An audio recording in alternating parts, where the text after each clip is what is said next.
Students, मैं doctor Alka पारी, associate professor home science, government girls college Sikandra. छात्राओं, हम लोग वूल पढ़ रहे थे, ऊन का रेशा, और ऊन के रेशे में हम मैन्युफैक्चरिंग ऑफ वूल यानी कि ऊन का निर्माण पढ़ रहे थे। और इसके अंदर हमने अभी तक जो स्टेप्स पढ़े उनको मैं एक बार शॉर्ट में आपको बता देती हूँ। सबसे पहला था शेयरिंग ऑफ शीप, यानी कि भेड़ों से ऊन काट कर एकत्रित करना।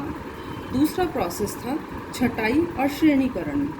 तीसरा सफाई एवं धुलाई यानी क्लीनिंग एंड स्कोरिंग, जिसमें साबुन के घोल के द्वारा, वाष्पित घोलक के द्वारा और कार्बोनाइजिंग के द्वारा हम जो वूल है उसको क्लीन करते हैं।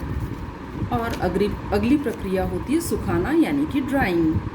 ड्राइंग के बाद में जो रेशा है वो उसमें रूखापन आ जाता है और कुछ जो रेशे हैं वो थोड़े से कड़े हो जाते हैं। तो आगे की प्रक्रिया होती है तेल लगाना यानी कि ऑयलिंग। और इसके लिए वूल के रेशे के ऊपर जैतून का तेल, ग्लिसरीन का तेल लगा करके और 2 सप्ताह तक के लिए छोड़ दिया जाता है। इससे रेशे नरम और चिकने हो जाते हैं। बच्चों, छठी प्रक्रिया होती है मिश्रित करना यानी कि ब्लेंडिंग। इस प्रक्रिया के द्वारा विभिन्न किस्म के ऊनी रेशों को मिश्रित किया जाता है। और मिश्रित करने का कारण ये होता है कि ऊन की मजबूती को बढ़ाया जा सके। दूसरा, इसकी कीमत को घटाकर सर्वसाधारण के लिए सुलभ बनाया जा सके, क्योंकि उत्तम कोटि के ऊन बहुमूल्य होते हैं और इससे जो वस्त्र बनते हैं वे भी बहुमूल्य होते हैं और इसीलिए ये सर्वसाधारण की पहुंच से दूर होते हैं। इसलिए ब्लेंडिंग यानी मिश्रित करना पड़ता है। मिश्रित करना यानी कि इसमें दूसरे रेशों को मिलाया जाता है। इससे इनकी मजबूती भी बढ़ जाती है और ये सर्वसाधारण के लिए उपलब्ध भी हो जाते हैं। इसके बाद अगली प्रक्रिया होती है कार्डिंग। कार्डिंग की प्रक्रिया के अंदर रेशों की धुनाई के पूर्व ये निश्चित कर लिया जाता है कि उससे किस प्रकार के वस्त्र बनाने हैं, क्योंकि अगर ऊनी वस्त्र बनाने हैं तो उन्हें जिन रोलर्स के बीच से निकाला जाता है उनमें तार के दांत लगे होते हैं और इसी में रेशे फंसकर खिंच कर के निकलते चलते हैं और धूल कण, गंदगी और बाहरी अशुद्धियाँ अपने आप ही दूर होती चलती हैं। और जो रेशे होते हैं वो भी आंशिक रूप से समानांतर हो जाते हैं। लेकिन अगर वर्स्टेड वस्त्र बनाने हैं तो रेशों को विशेष प्रकार से धुनाई की जाती है और इससे रेशे पूर्णतया समानांतर और चिकने भी हो जाते हैं और उनमें थोड़ी सी ऐंठन भी अधिक दी जाती है। इसके पश्चात अगली प्रक्रिया होती है कॉम्बिंग। अगली प्रक्रिया है कॉम्बिंग यानी कि कंघी करना। चित्र में आप देख रहे हैं कि ये ऊनी रेशों की कॉम्बिंग की जा रही है। इससे जो ऊनी रेशे हैं उनको समानांतर कर लिया जाता है, स्ट्रेट कर लिया जाता है। और कंघी करने की प्रक्रिया से जो वस्त्र बनते हैं उससे लंबे और बड़े रेशे समानांतर हो जाते हैं, कम लंबाई के रेशे छांट करके और अलग हो जाते हैं और साथ ही जो धूल कण या वानस्पतिक अशुद्धियाँ जो रह जाती हैं पिछले प्रोसेसेस में अगर नहीं हो पाती ठीक से तो वो भी दूर हो जाती है और इसके बाद में इसकी पोनियाँ बना ली जाती हैं। ऊनी रेशे के निर्माण में अगली प्रक्रिया है खींचना यानी कि ड्राइंग। ये प्रक्रिया केवल उन्हीं टॉप पोनियों पर की जाती हैं जिनसे कि वर्स्टेड वस्त्र बनाने होते हैं। इस प्रक्रिया में कई पोनियों को आपस में मिलाकर के सघन बनाया जाता है, फिर उन्हें खींचकर पतली पोनियाँ बनाई जाती हैं और खींचते समय उन्हें हल्का सा घुमाव दे करके और ऐंठन दी जाती है, जो कि रोविंग प्रक्रिया कहलाती है। अब ये पोनियाँ कताई के लिए तैयार हो जाती हैं और इसके बाद अगली प्रक्रिया होती है कताई यानी कि स्पिनिंग।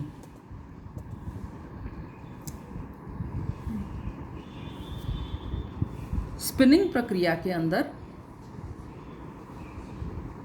हल्की बटी पोनियों को खींचकर पतला धागा बनाया जाता है और ऐंठन दी जाती है। ऊनी वस्त्र के लिए धागे की कताई म्यूल फ्रेम पर पूरी की जाती है। चित्र में आप देखेंगे ये कताई हो रही है। इससे धागा मोटा, मुलायम और फुज्जीदार निकलता है। ऊनी वस्त्र की कताई एक हरा सूत, दोहरा सूत यानी 1 प्लाई यार्न, 2 प्लाई यार्न या 3 या 4 प्लाई के सूत जिसमें 2, 3, 4 सूत को आपस में मिलाकर के कताई की जाती है, इस तरह से बनाया जाता है। अच्छा बच्चों, कताई भी दो तरह से की जाती है। एक तो मशीन निटिंग होती है, दूसरी हैंड निटिंग होती है। चित्र में आप देख रहे हैं हैंड निटिंग यानी कि हाथ के द्वारा कताई करना। अगली प्रक्रिया होती है बुनाई यानी वीविंग। ड्राइंग और स्पिनिंग के बाद बुनाई की जाती है।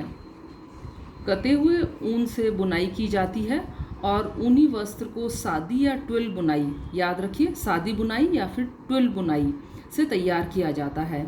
इसके लिए मोटे और फुज्जीदार ऊन का प्रयोग किया जाता है। धागों का परिमाणांक यानी कि यार्न काउंट भी कम होता है। सतह पर रोएं उठे हुए होते हैं जिससे बुनाई संबंधी दोष स्पष्ट रूप से दृष्टिगोचर नहीं होता। ऊन की सतह थोड़ी खुरदरी होती है, इसलिए धूल कण, बाहरी गंदगी, दाग धब्बे ये सब जल्दी लग जाते हैं। रोएं के बीच हवा फंसी रहने से वस्त्र गर्म होते हैं। ऊनी वस्त्र गर्म क्यों होते हैं, इसका क्या कारण है? इसका कारण ये होता है क्योंकि जो धागे होते हैं उनके बीच में गैप होता है और गैप होने के कारण उनमें हवा फंस जाती है, हवा आर पार नहीं हो पाती और जो शरीर के संपर्क में हवा रहती है वो बॉडी के टेम्परेचर के कारण गर्म होती है और इसीलिए हम सर्दियों में जब ऊनी वस्त्र पहनते हैं तो हमें गर्मी का एहसास होता है, अर्थात सर्दी नहीं लगती है। इससे पुलोवर, स्कर्ट, जैकेट, स्वेटर, कंबल आदि बनाए जाते हैं और जो इनकी कीमत होती है ये भी कम होती है।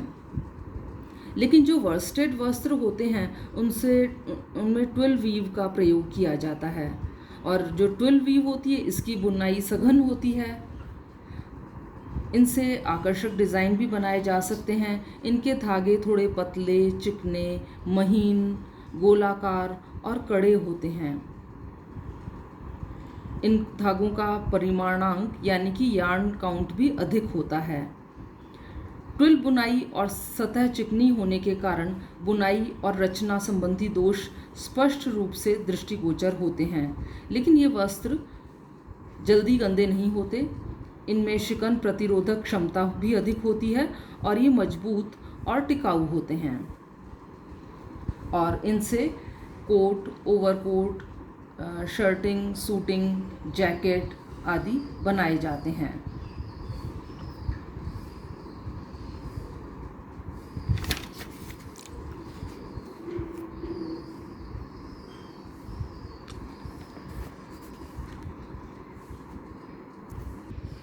चित्र में आप अलग अलग प्रकार के ऊनी वस्त्र देख रहे हैं। जैसे अभी थोड़ी देर पहले ही मैं आपको बता रही थी कि वर्स्टेड फैब्रिक्स होते हैं और ऊनी फैब्रिक्स अलग अलग तरह के होते हैं। इनमें अलग अलग प्रकार की बुनाई दे करके और डिफरेंट क्लोथ्स का निर्माण किया जाता है। अगली प्रक्रिया होती है भराई यानी कि फुलिंग। वस्त्र जब बनकर तैयार हो जाता है तो इसकी भराई की जाती है और भराई से इनकी रचना सघन हो जाती है, वस्त्र आकर्षक दिखते हैं और भराई के लिए तैयार वस्त्रों को साबुन युक्त गर्म पानी में दबा दबा कर घुमाया जाता है, जिससे कि रेशों में आपस की दूरी कुछ कम हो जाती है और ये आपस में फंसकर एक दूसरे से सट जाते हैं। साथ ही वस्त्र को जितना सिकुड़ना होता है वह सिकुड़ भी जाता है और इस प्रकार नमी, गर्मी और दबाव का हल्का सा प्रभाव डालकर ठंडे पानी से धोने की प्रक्रिया से फुलिंग की जाती है। अगली प्रक्रिया है ब्लीचिंग और रंगाई। ऊनी वस्त्रों की धुलाई के बाद उनका पीलापन दूर करने के लिए और सफ़ेदी लाने के लिए ब्लीच किया जाता है। जैसे पहले भी अपन ने क्लासेस में पढ़ा था, तो हाइड्रोजन परऑक्साइड इसके लिए उत्तम है। तीव्र विरंजक के प्रभाव से ऊनी रेशे कमज़ोर और निर्बल हो जाते हैं और इनका रंग पक्का हो जाता है और सभी पूरे धागे में समान रूप से चढ़ता है। कई बार वैट रंग, इंडिगो और क्रीम कलर ये भी किए जाते हैं। आप चित्र में डाइंग देख रहे हैं, ऊनी रेशों को अलग अलग रंगों से डाई किया जाता है यानी कि रंगा जाता है। और अंतिम है परिसज्जा एवं परिष्कृति यानी फिनिशेस। ऊनी वस्त्रों को सुंदर, आकर्षक, सौंदर्यमय और दोषमुक्त बनाने के लिए उनमें विभिन्न प्रकार की परिसज्जाएं दी जाती हैं और ये अंतिम प्रक्रिया है जो कि ऊनी वस्त्र के निर्माण में प्रयुक्त की जाती है।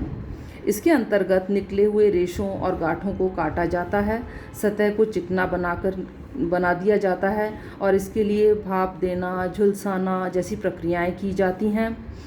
वस्त्रों को शिकन प्रतिरोधी बनाने के लिए रेशे पर उपस्थित शल्कों को हटाने की परिसज्जा दी जाती है। इस प्रक्रिया में पैपेन नामक एंजाइम की प्रक्रिया करवाई जाती है। तो स्टूडेंट्स, ये थी वूल प्रोसेसिंग स्टेप्स, यानी कि ऊन के उत्पादन में कौन कौन से चरण हैं ये हमने करे। एक बार शॉर्ट में हम इनको कर लेते हैं।